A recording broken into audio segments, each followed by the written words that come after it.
Everyone, অনেকদিন পর তোমাদের সাথে দেখা করতে চলে এলাম। তোমরা কে কে আমাকে মিস করেছো বলো তো একটু। তোমরা আমাকে মিস করেছো কিনা জানি না, কিন্তু আমি তোমাদেরকে অনেক মিস করেছি। কিন্তু তোমরা তো জানোই আমার সমস্যাটা, এই কারণে ভিডিও তোমাদের সাথে শেয়ার করতে পারিনি কোনো। তো চলো আজকে ভিডিওটা স্টার্ট করি। আজকে চলে এসেছিলাম বাবার সাথে মাঠে। বাবা এই জায়গায় সার দিচ্ছিল। এটা হচ্ছে আমাদের তেজপাতা বাগান। আর এই দেখো আজকে ওয়েদারটা কত সুন্দর। আর জানো তো আমাদের এই জমিতে অনেক গাছ রয়েছে, যেমন কলা গাছ, কাঁঠাল গাছ। আর এই গাছটাকে কে কে চেনো তোমরা বলো তো, আর না পারলে আমি তোমাদের কমেন্টে জানিয়ে দেবো। আর এখানটা দেখলাম দুই ধরনের নীলকণ্ঠ গাছ এক জায়গায় মা লাগিয়ে রেখে দিয়েছে, কত সুন্দর লাগছে দেখো। আর আমি এটাকে নিয়ে একটু মজা করছিলাম মার সাথে। আর জানো তো এই বাগানের পাশেই এখন আমি থাকি। আর তেজপাতা গাছগুলোকে দেখে বলছিলাম কি যে আমার আর তেজপাতা কিনে খেতে হবে না, এখান থেকে সোজা তেজপাতা নিয়ে গিয়ে রান্না করে ফেলবো। এই দেখো কাণ্ড, মা এখানটাও আবার দেখো নীলকণ্ঠ গাছ লাগিয়ে রেখেছে। আর এটা যে সে না, এটা থোকা নীলকণ্ঠ, কি সুন্দর লাগে বলো দেখতে। আর এই দেখো উনি আবার সোজা পেয়ারা গাছ বেয়ে বেয়ে মাথায় উঠে বসে রয়েছে পেয়ারা গাছের, কিন্তু দেখতে খুব সুন্দর লাগছে ফুলগুলো। আর মা মাঠে আসলে এইদিকে কোনো জঙ্গল থাকলেই ওনার ফুল গাছের গোড়ায় মা এইভাবে পরিষ্কার করতে থাকে সারা মাঠ জুড়ে। আর এই দেখো কত বড় কলার কাঁদি, এর থেকেও প্রচুর বড় হয়, তবে এটা অনেক ছোট বলতে গেলে।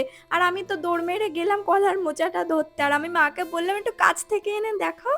আমি না কলার মোচা অতটা ভালো খাই না, কিন্তু অনেকেই ভালো খাও আমি জানি। আর এটা খাওয়া উপকারও, কিন্তু আমার না অতটা পছন্দ হয় না। তবে মাঝে মাঝে মা বড়া বানিয়ে দেয় জানো, ওটা আবার বেশ ভালোই লাগে খেতে। আচ্ছা তোমরা কলার মোচা কে কেমন ভাবে খেতে ভালোবাসো আমাকে একটু বলো তো। তোমরা কেউ কিচ্ছু বলো না। আর এইদিকে আমি চলে আসলাম এবার পেয়ারা গাছ দেখতে। আর তোমরা কি জানো আমার মা না গাছে উঠতে পারে। আর এই দেখো মা গাছে উঠে পড়েছে হট করে। আমি তো পেয়ারাগুলোর দিকে তাকিয়েছিলাম হা করে, ভাবলাম তোমাদের সাথে একটু শেয়ার করি। আর এই যে মা পেয়ারা পাড়ছিল, গাছে প্রচুর ছোট ছোট পেয়ারা হয়েছে। আর এই দেখো একটা যাও বা বড় পেয়ারা ছিল, সেটাও আবার পাখিতে এসে খেয়ে রেখে দিয়েছে। অগত্যার খেতেই পারলাম না, কিন্তু অপেক্ষায় রয়েছি কবে পেয়ারাগুলো বড় হবে আর জমিতে গিয়ে গিয়ে আমি খাবো। এই যে মন ভালো করার একটা ভিউ তোমাদের সাথে দেখাতে চলেছি। এই দেখো কি দারুণ ওয়েদারটা না, আকাশটা কত সুন্দর লাগছে। আমি জানি তোমরা যারা শহর এলাকায় থাকো তারা এই জিনিসগুলোকে প্রচুর মিস করো। আর জমি থেকে উঠে ওই যে সাদা কালারের বাড়িটা, ওটাই এখন আমরা রয়েছি। আর তোমাদের আশীর্বাদে এখন ভালোই আছি।